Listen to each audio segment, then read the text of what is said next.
So mga taga bukid-bukid ha, basig krusnada mo apply diri ha. Naapalay bakante.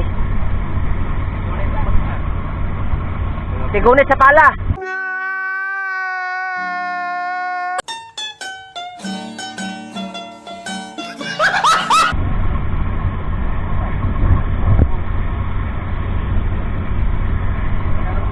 Giistrobuhan na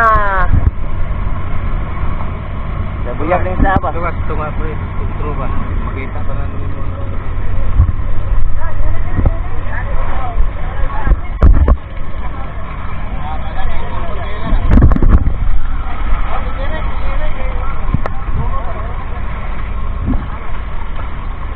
Si GR day. Mana man? Ay.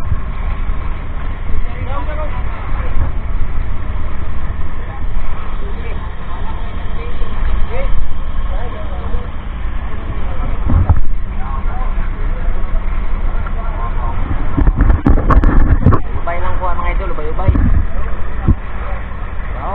Berbuhay pa sila. Paano yun ay service na ron? Ano yan?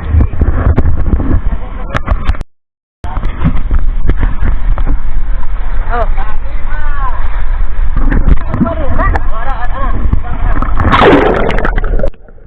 Anadrang panahon mga idolo. Gisalom na sa busero na. Gitanaw nila ang pastada sa ilahang isda sa lalom.